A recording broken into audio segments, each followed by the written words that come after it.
Hello बच्चों। उम्मीद करता हूँ आप सभी बिल्कुल ठीक होंगे बेटा। तो बेटा हमने वेक्टर अलजेब्रा जो है लास्ट वो कंप्लीट कर लिया था, जिसमें हमने dot product as well as cross product के बारे में बात की थी कि किन्हीं भी दो वेक्टर के बीच में जो डॉट प्रोडक्ट होगा, A vector and B vector, which which is equal to A B cos theta, दोनों वेक्टर के मैग्नीट्यूड का प्रोडक्ट और cosine of the angle between them. और दो वेक्टर में जो क्रॉस प्रोडक्ट होगा, A vector cross B vector, जो था बेटा A B sine theta into N cap के इक्वल, जिसमें ए बी क्या है, वेक्टर ए और वेक्टर बी के मैग्नीट्यूड का प्रोडक्ट है, और साइन थीटा जो उनके बीच का एंगल है, और एन कैप जो था वो एक यूनिट वेक्टर था, और जिसकी डायरेक्शन को बच्चों हमने राइट हैंड थंब रूल या स्क्रू रूल के बिहाफ पे बताया था। और साथ साथ हमने उसकी प्रॉपर्टीज़ भी डिस्कस की थी। स्केलर प्रोडक्ट या डॉट प्रोडक्ट की प्रॉपर्टीज़ क्या होंगी बेटा, और वेक्टर प्रोडक्ट या क्रॉस प्रोडक्ट की जो प्रॉपर्टीज़ हैं वो क्या होंगी।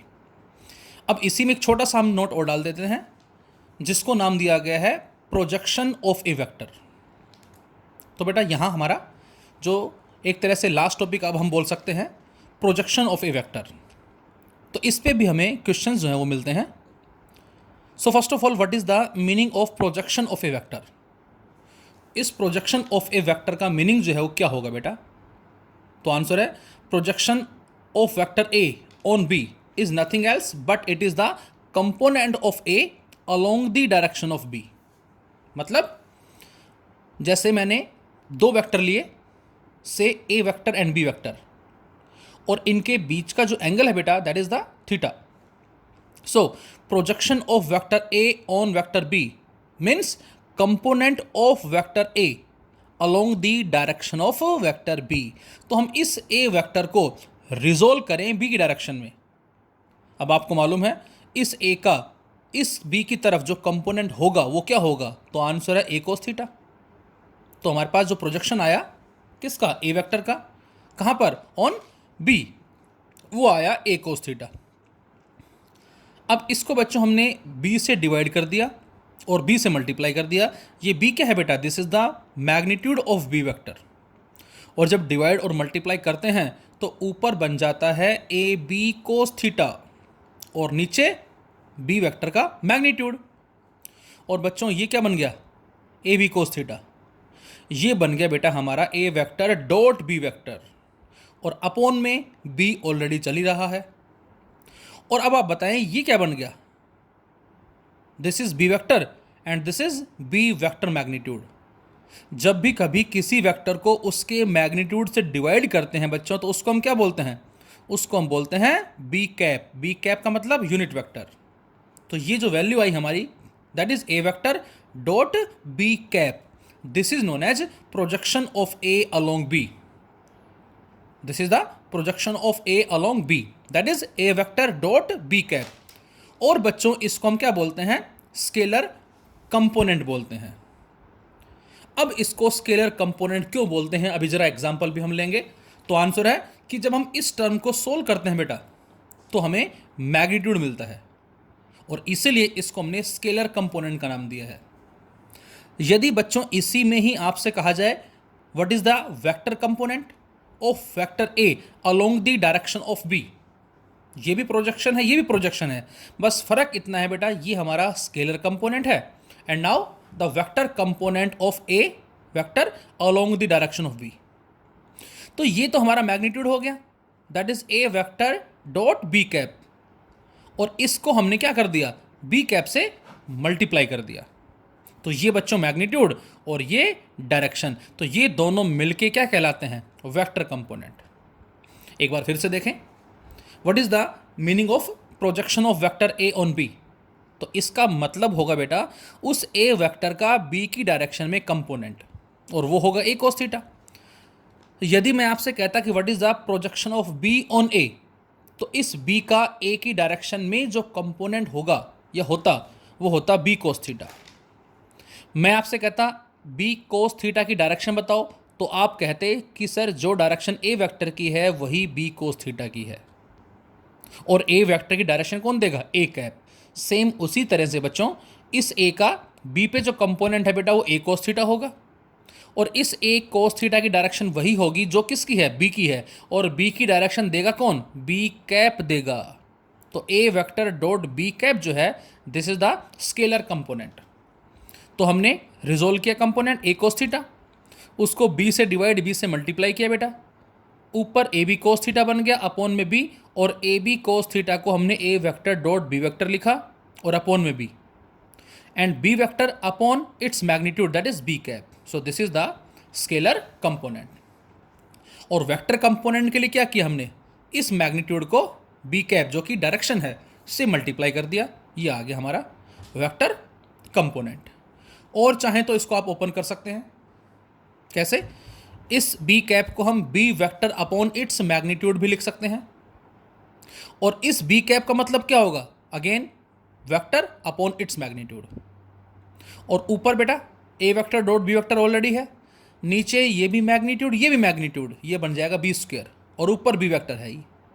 तो चाहे आप ऐसे कैलकुलेट करें चाहे आप ऐसे कैलकुलेट करें, मीनिंग सेम होगा। जैसे एग्जांपल लेते हैं हम एक, आपको गिवन है बेटा A vector equal to 2i plus 3j and B vector equal to i plus j।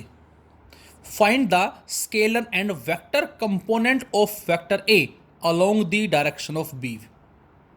हमें स्केलर कंपोनेंट और वेक्टर कंपोनेंट फाइंड आउट करने हैं। तो स्केलर कंपोनेंट क्या होता है बेटा, A vector dot B cap, तो ये लिखा मैंने scalar component A vector dot B cap. A vector की वैल्यू यहाँ पुट कर दी हमने 2i प्लस 3j, और बी वेक्टर की जगह क्या लिख सकते हैं बेटा, बी वेक्टर की जगह वेक्टर अपॉन इट्स मैग्नीट्यूड, तो वही लिखा मैंने वेक्टर बी और अपॉन इट्स मैग्नीट्यूड। बी कितना है, आई वेक्टर या आई कैप प्लस जे कैप, और इसका मैग्नीट्यूड कितना होगा, √2 कोफिशिएंट ऑफ आई कैप का square plus coefficient of J cap का स्क्वायर, और उस सारे का अंडर √2 इसका मैग्नीट्यूड होगा। तो ये हो गया ए वेक्टर और ये बी कैप।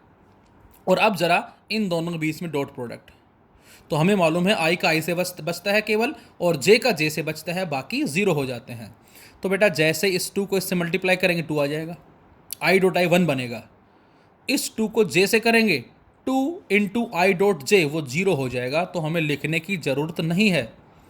इस 3 को इससे करेंगे 3 इंटू जे डॉट आई वो भी 0 हो जाएगा, और इस 3 को जे से करेंगे 3 जे डॉट जे 1, तो इसका मतलब 2 plus 3 by √2 that is 5 by √2। This is the scalar component. अब वेक्टर कंपोनेंट भी कैलकुलेट करना है, और वेक्टर कंपोनेंट में क्या करेंगे, A vector dot B cap जो हमने सोल्व कर लिया है, जो आंसर आया उसको बेटा हम बी कैप से मल्टीप्लाई कर देंगे। मतलब ये जो आंसर आया 5 बाय √2 इसको बी कैप से मल्टीप्लाई कर दें, और बी कैप का मतलब बी वेक्टर और अपॉन इट्स मैग्नीट्यूड। तो यहाँ से ये हमने सोल्व कर लिया, 5 बाय √2 आया बेटा, और बी कैप का मतलब B vector upon its magnitude, B vector I plus J और मैग्नीट्यूड √2, तो ये आंसर हमारा आ जाएगा 5 into I plus J by 2। तो ये हमारे scalar component as well as vector component जो वो कहलाते हैं।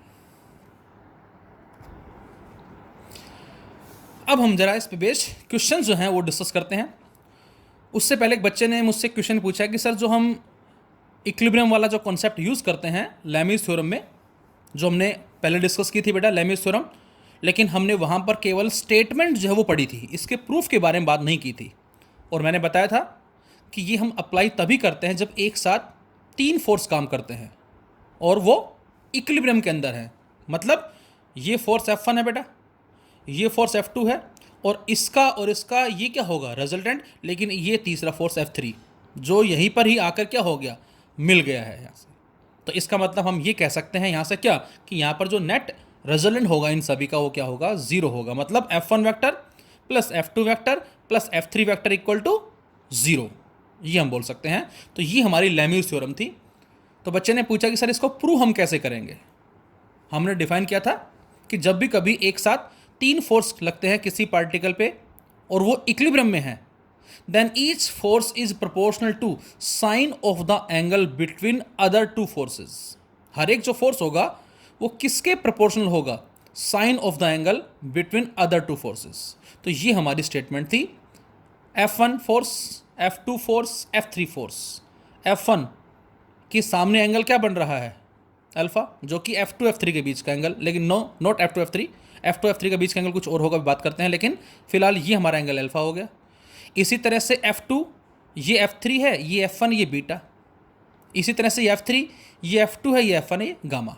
तो F1 upon sine alpha equal to F2 upon sine beta equal to F3 upon sine gamma. तो ये हमें प्रूव करना है। तो कैसे प्रूव करेंगे, जिसको हम लॉ ऑफ साइन का भी नाम देते हैं फिलहाल। तो बेटा ये जो प्रूफ हमारा है, ये मैंने उस टाइम नहीं बताया था आपको। उसका रीज़न क्या था?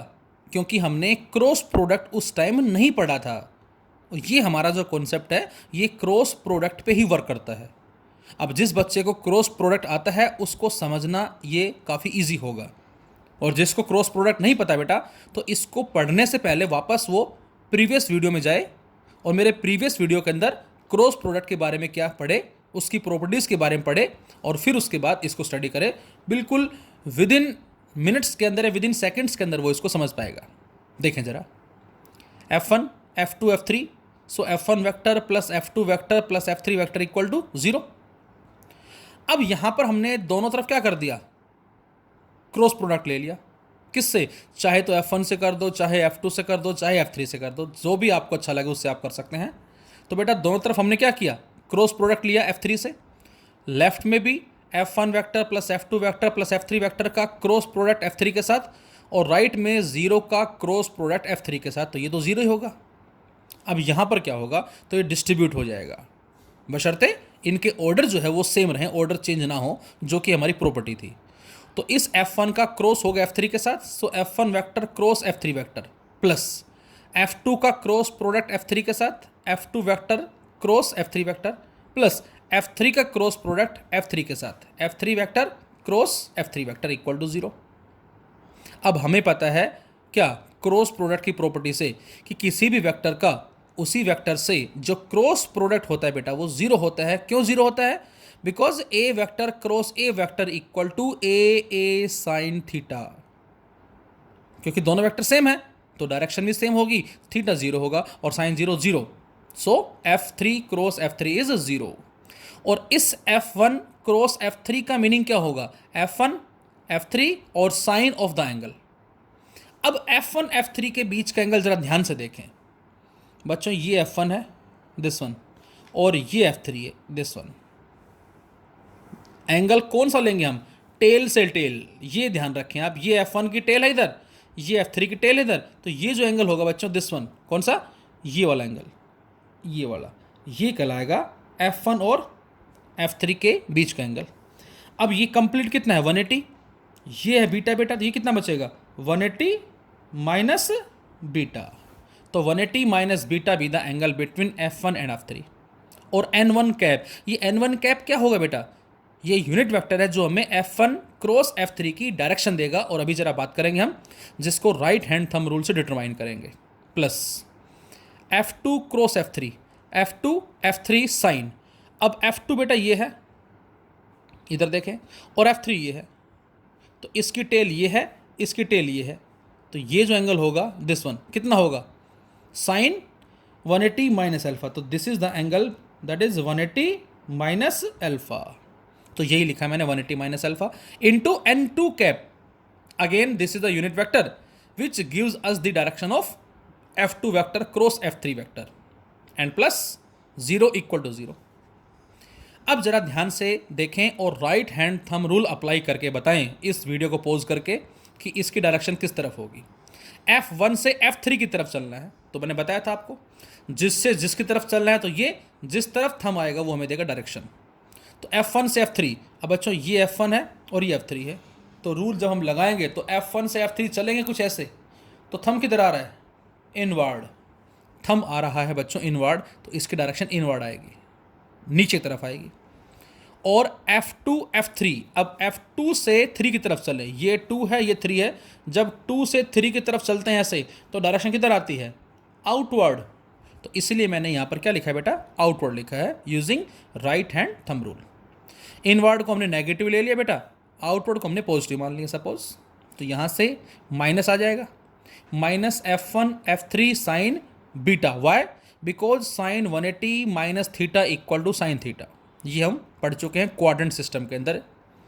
सो this is minus F1 F3 sine beta and this is plus F2 F3 sine alpha equal to 0, और इसको उधर ले जाएं तो यहाँ पर F3 से F3 कट जाएगा बच्चों, तो ये मिलेगा बेटा हमें क्या, that is F1 sine beta equal to F2 sine alpha, और क्रॉस मल्टीप्लाई कर दें तो यहाँ से मिलता है F1 upon sine alpha equal to F2 upon sine beta.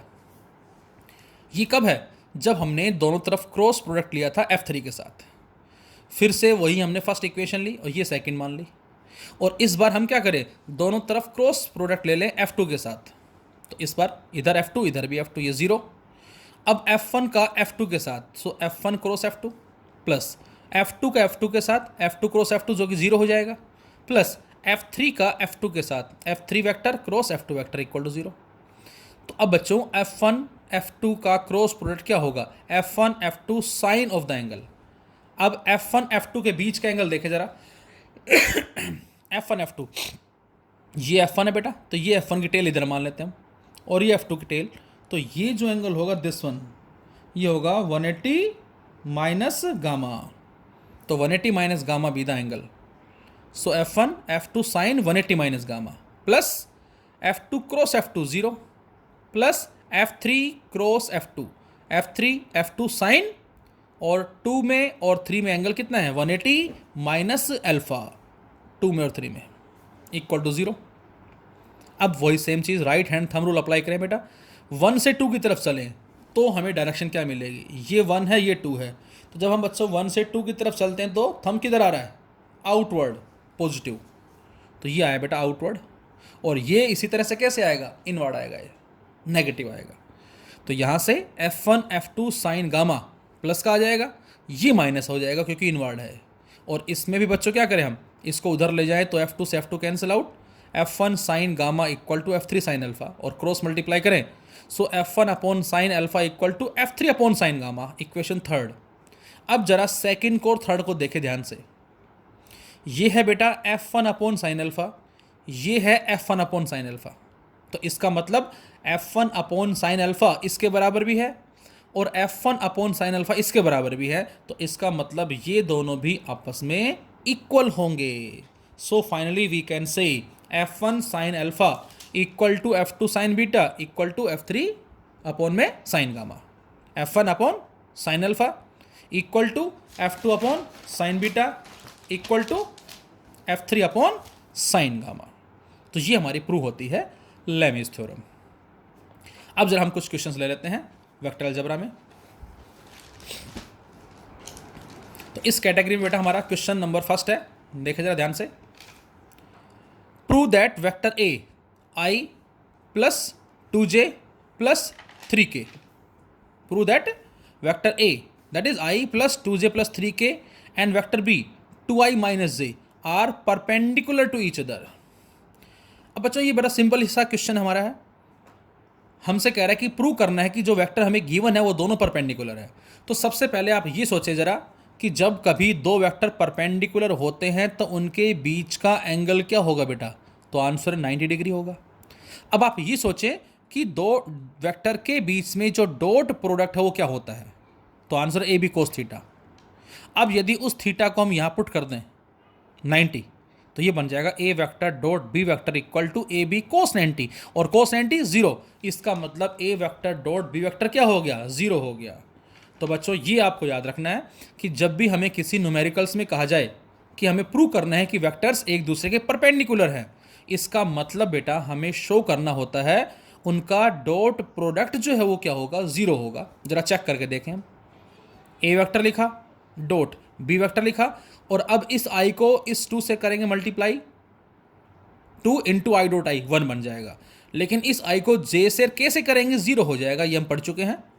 Same इस 2j को इससे करेंगे तो 0, इससे करेंगे तो 0, इससे बचेगा, और के से बचेगा, बाकी सारे 0 हो जाएंगे, तो के तो है ही नहीं इसमें।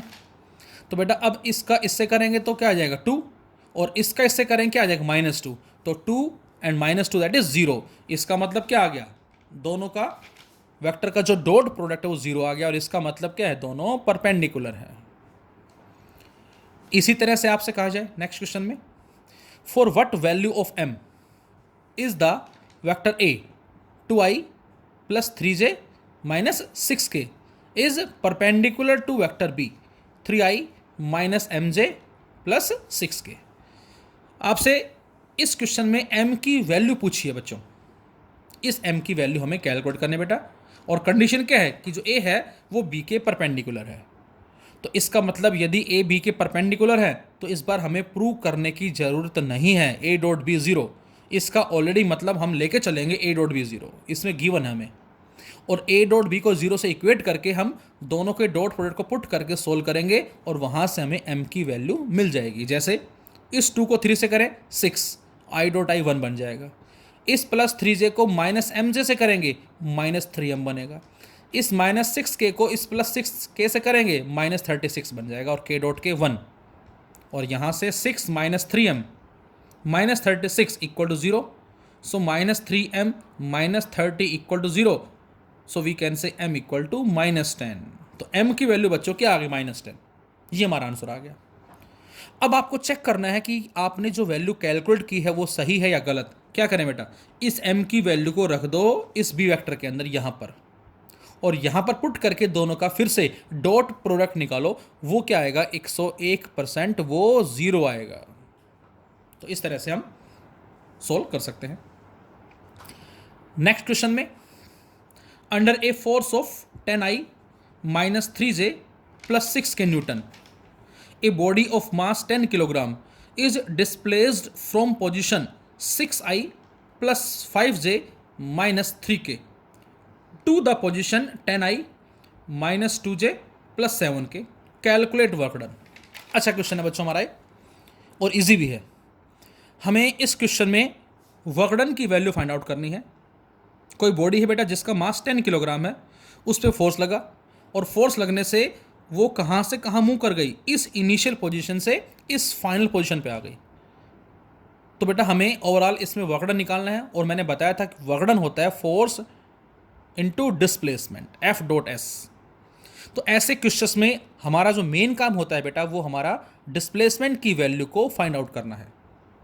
F हमें गिवन है R1 R2, देखें जरा। तो इसको समझने के लिए हमने एक सिस्टम कंसिडर कर लिया और एज्यूम किया कि पॉइंट P जिसका पोजीशन वेक्टर जो है ओरिजिन के रिस्पेक्ट में बेटा वो R1 है, तो वो जो ऑब्जेक्ट हम कंसिडर कर रहे हैं पॉइंट ऑब्जेक्ट, वो एक्चुअली यहाँ पर है, और जैसे फोर्स अप्लाई किया वो पहुँच गया इस पॉइंट Q के ऊपर। तो ये पॉइंट P हो गया, ये उसकी इनिशियल पोजीशन है, और R1 इसका ओरिजिन के रेस्पेक्ट में पोजीशन वेक्टर, फाइनल पोजीशन क्या है उसकी Q2, और उसका जो पोजीशन वेक्टर है ओरिजिन के रेस्पेक्ट में R2 वो भी हमें दे रखा है। तो हमें वर्क डन निकालना है। तो बच्चों ये R1 वेक्टर है, ये R2 वेक्टर है। अब मैं आपसे कहूँ P और Q के बीच का शॉर्टेस्ट डिस्टेंस क्या होगा, तो आप बताएंगे बच्चों ये होगा, और बेटा इसी को हम क्या बोलते हैं, इसी को ही बोलते हैं हम displacement vector. This is known as displacement vector.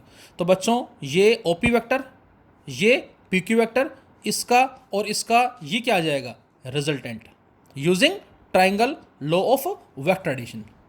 तो यहाँ से OP vector this one plus PQ vector this one equal to OQ vector. अब हमें तो ये चाहिए PQ, क्यों, क्योंकि PQ ही क्या कहलाएगा डिस्प्लेसमेंट। तो PQ वेक्टर फाइंड आउट करने के लिए इस R1 को उधर ले जाएं हम, क्योंकि OP R1 है और OQ R2 है। तो PQ वेक्टर जिसको हमने डिस्प्लेसमेंट वेक्टर का नाम दिया बच्चों, कितना आ जाएगा, ये आ जाएगा बच्चों हमारे पास R2 vector minus R1 vector. तो यहाँ से displacement vector that is PQ vector will be equal to R2 vector minus R1 vector. कब होगा ये R2 minus R1, if the body displace from P to Q। लेकिन यदि इसी question में वो कहता Q से P पे आ गई, तो फिर हमारा आंसर R1 माइनस R2 होता बच्चों। यदि वो इसी क्वेश्चन में कहता कि बॉडी डिस्प्लेस करके कहाँ से कहाँ चली गई है Q टू P, तो हम क्या लिखते, हम फिर लिखते ये R2 वेक्टर है, ये QP वेक्टर होते, और इसका ये होता रिजल्टेंट। तो बच्चों उस केस में हम लिखते R1 vector minus R2 vector. तो ओवरऑल आप ऐसे याद रख सकते हैं कि जब भी ऑब्जेक्ट जहाँ से जहाँ जा रहा है उसका पोजीशन वेक्टर माइनस जहाँ से जा रहा है उसका पोजीशन वेक्टर। इनका जो डिफरेंस होगा that is known as displacement vector. So work done is F vector dot S vector and S vector is P Q vector. अब एफ भी हमें दे रखा है बेटा 10i minus 3j plus 6k और P Q that is R2 minus R1. अब R1 भी हमें दे रखा है बेटा, ये R1 है और ये R2 है, तो R2 माइनस R1 कर सकते हैं आप यहाँ से. 10 में से 6 गए 4, तो क्या आ जाएगा 4i, उसके बाद -2 एंड में से माइनस करेंगे 5j को, तो ये बन जाएगा -7j और इस 7k में से माइनस करेंगे -3k को, तो +10 बन जाएगा ये. तो यहाँ से ये मिला हमें कितना -4i -7j प्लस 10k और अब दोनों का डॉट प्रोडक्ट 10 का 4 से 40 -3 का -7 से +21 और 6 का 10 से 60 that is 121 joule be the work done. Next में if the magnitude of two vectors are 2 and 3, आपसे कह रहा है कि बेटा दो वेक्टर का मैग्नीट्यूड जो 2 और 3 है and the magnitude of their scalar product. अब स्केलर प्रोडक्ट का मतलब क्या है, a dot b is 3√2, then find the angle between vectors. अब दो वेक्टर हैं a और b, उनके बीच में डॉट प्रोडक्ट क्या होगा, ए बी कोस थीटा बेटा. a डॉट b उनके स्केलर प्रोडक्ट है, वो भी हमें दे रखा है 3√2. a 2 दे रखा है, b 3 दे रखा है, थीटा निकालना है यहाँ से, 3 से 3 कट गया, इजी है. Cos theta equal to √2/2 that is 1/√2, theta is 45 degree. इसी में नेक्स्ट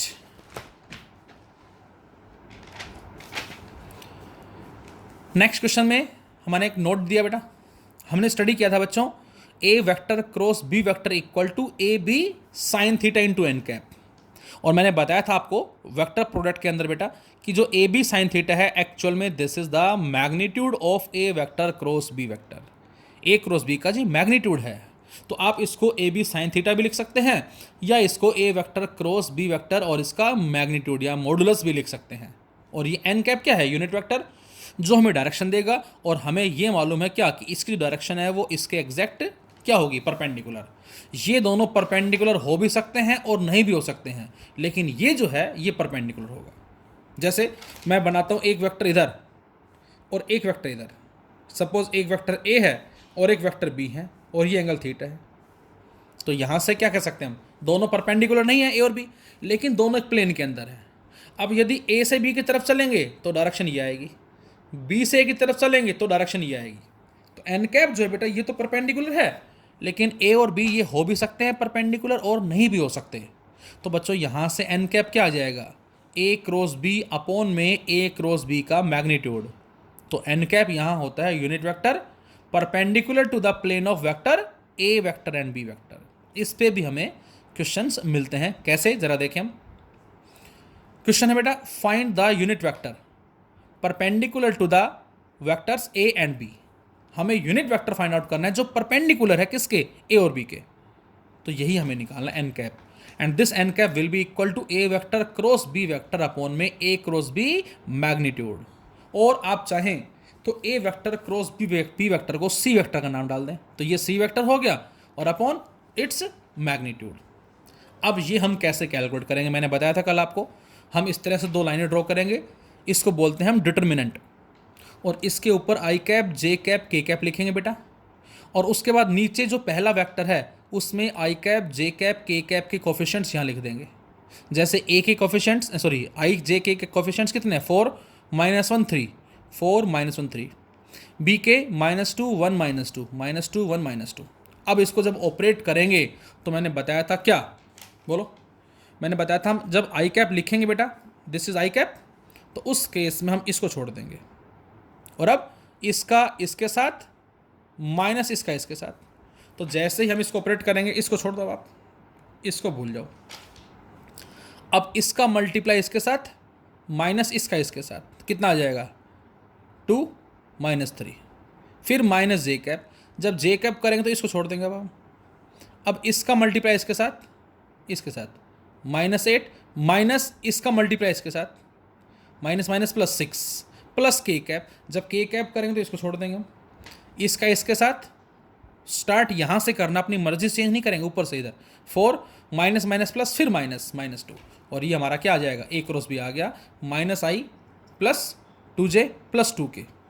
और अब इसको सी का नाम दिया बेटा हमने, और इसका मैग्नीट्यूड कितना होगा तो आप सोल्व कर सकते हैं। कोफिशिएंट ऑफ आई कैप का square plus coefficient of J cap का स्क्वायर प्लस कोफिशिएंट ऑफ के कैप का स्क्वायर, तो ये आ जाएगा 9 रूट का, और दैट इज 3। तो यहाँ से एन कैप क्या आ गया, minus I plus 2j plus 2k upon में 3, ये आंसर आ जाएगा। इसी में ही नेक्स्ट क्वेश्चन हमारे पास है बेटा, prove that A vector minus B vector cross A vector plus B vector equal to 2 into A vector cross B vector. दो वेक्टर हैं ए और बी, उनका सब्ट्रैक्शन और उनका एडिशन, उनका फर्दर क्रॉस प्रोडक्ट। हमने ए और बी वेक्टर लिए बेटा, एक बार दोनों को सब्ट्रैक्ट किया, ये आ गया R1 वेक्टर सपोज, फिर हमने दोनों को ऐड किया, ये आ गया सपोज R2 वेक्टर। तो R1 क्रॉस R2 प्रूव करना है, it will be equal to 2 into A vector cross B vector. तो ऐसे क्वेश्चंस में हम कोई भी एक साइड लेके सोल्व कर सकते हैं, से टेकिंग लेफ्ट हैंड साइड। हमने लेफ्ट साइड ली बेटा, और अब यहाँ पर इसको डिस्ट्रीब्यूट करें अलग अलग हम। तो यहाँ से सबसे पहले हमने क्या किया, सबसे पहले बेटा हम इस ए को क्रॉस करेंगे ए प्लस बी के साथ, ऐसे कर दिया, फिर माइनस बी का cross product A plus B के साथ, और अब इसको अलग अलग कर दिया। जब इस ए को इससे लिखेंगे तो ए क्रॉस ए, फिर इस ए को बी के साथ plus A cross B, minus इस बी का क्रॉस प्रोडक्ट ए के साथ B vector cross A vector, plus इस बी का बी के साथ that is B vector cross B vector, ये आ जाएगा। और बच्चों ए क्रॉस ए क्या होता है, जीरो, ये जीरो हो गया, ये जीरो हो गया, दो फैक्टर जीरो हो गए, क्या बचा, ये बच गया A vector cross B vector minus में B vector cross A vector. अब आप ये बताएं कि A vector cross B vector क्या बराबर होता है बी क्रॉस ए के, तो आंसर है नो। ये ए क्रॉस बी जो है ये बी क्रॉस ए के बराबर नहीं होता, तो किसके बराबर होता है, ये माइनस में बी क्रॉस ए के बराबर होता है, ये इसका मतलब है। तो इसका मतलब यदि हम ए की जगह बी और बी की जगह ए लिखना चाह रहे हैं तो हमें माइनस साइन लगाना पड़ेगा, ये हम पढ़ चुके हैं पहले। तो इसका मतलब ये तो ए क्रॉस बी ठीक है, माइनस की जगह मैंने क्या कर दिया, प्लस कर दिया, और इनके ऑर्डर को चेंज कर दिया। तो अब क्या होगा, ए cross B plus A cross B क्या बन गया बच्चों, वो बन गया 2 इंटू ए क्रॉस बी। तो हमने इनको ऑर्डर को चेंज कर दिया, और ऑर्डर चेंज करते ही ये बन जाएगा twice of A cross B. तो ये हमारा आंसर आ जाएगा इस तरह से। इसके जैसा एक क्वेश्चन हमने और लिया, आपसे कह रहा है प्रूव करो ए वेक्टर क्रॉस बी वेक्टर का स्क्वायर बराबर किसके होगा बेटा, ए स्क्वायर बी स्क्वायर माइनस ए वेक्टर डॉट बी वेक्टर का स्क्वायर। तो यहां भी बच्चों हमने लेफ्ट हैंड साइड ली, और ए वेक्टर क्रॉस बी वेक्टर के स्क्वायर को लिखा पहले ओपन करके हमने। तो ए क्रॉस बी होता है बच्चों ए बी साइन थीटा के बराबर, तो उसका square that is A B sine theta का स्क्वायर, और ये बन जाएगा A square B square sine square theta. और बच्चों इस साइन स्क्वायर थीटा को चेंज करके लिखा 1 माइनस को स्क्वायर थीटा, लिख सकते हैं, बिल्कुल लिख सकते हैं, from the identity cos square theta plus sine square theta equal to 1। अब यहां से क्या किया बच्चा हमने, यहां से हमने इस ए स्क्वायर बी स्क्वायर को अंदर मल्टीप्लाई कर दिया, ए स्क्वायर बी स्क्वायर माइनस ए स्क्वायर बी स्क्वायर को स्क्वायर थीटा। अब ये तो ए स्क्वायर बी स्क्वायर है, माइनस ए स्क्वायर बी स्क्वायर को स्क्वायर थीटा को ए बी कोस थीटा का स्क्वायर कर दिया, और ए बी कोस थीटा क्या बन गया, ए डॉट बी बन गया इसका स्क्वायर, और यही हमें लेकर आना था। तो यहाँ से A vector cross B vector का स्क्वायर बराबर किसके आ गया, ए स्क्वायर बी स्क्वायर माइनस ए वेक्टर डॉट बी वेक्टर का स्क्वायर। इसमें बच्चों कुछ क्वेश्चंस हमें ऐसे भी मिलते हैं जिसमें हमें पैरेललोग्राम का एरिया फाइंड आउट करना है। In vector algebra we have some questions in which we have to find out the area of parallelogram, but in questions either we have given adjacent sides और we have the diagonals. Questions में बच्चों हमें या तो हमें बेटा adjacent sides given होती है, और या हमें डायगोनल गिवन होता है। तो ये आपको याद रखना है कि जब भी बच्चों एडजेसेंट साइड्स दे दे आपको, तो ये हमने पहले भी बात की थी जब हमने ज्योमेट्रिकल मीनिंग स्टडी किया था क्रॉस प्रोडक्ट का, तो वहाँ भी हमने इसके बारे में बात की थी। तो बच्चों जब भी आपको एडजेसेंट साइड्स देता है पैरेललोग्राम की, तो उस केस में ए और बी साइड्स हमने मान ली, तो जो एरिया होगा पैरेललोग्राम का वो होगा A vector cross B vector magnitude. हम पहले A vector cross B vector निकालेंगे, और जो आंसर आया उसका ले लेंगे मॉडुलस, वो कहलाएगा एरिया ऑफ पैरेललोग्राम। लेकिन जब कभी डायगोनल साइड्स गिवन है से D1 एंड D2, ये आएंगी कैसे? ये आएंगी A vector plus B vector as well as A vector minus B vector से, क्योंकि जो हम पैरेललोग्राम लेते हैं उसमें एक वेक्टर है ये ए और एक वेक्टर है ये बी। इससे हम कैलकुलेट करते हैं क्या? एरिया। फिर इसके पैरेलल साइड यहाँ, इसके पैरेलल साइड यहाँ, ये ए है तो बेटा ये भी ए है, ये बी तो ये भी बी। तो अब मैं आपसे कहूँ ये बताएं क्या होगा? This is the diagonal side, इसको बोलेंगे this and this, A vector plus B vector. मैं कहता हूँ ये बताएं डायगोनल साइड, तो ये ए माइनस बी आ जाएगा। तो एक ए प्लस बी और एक ए माइनस बी। तो जब भी हमें डायगोनल साइड्स गिवन है तो उस केस में एरिया ऑफ पैरेललोग्राम होता है हमारा half into D1 vector cross D2 vector and its magnitude. Diagonal sides का क्रॉस प्रोडक्ट और उसका magnitude and divided by 2, it gives the area of parallelogram. Thank you.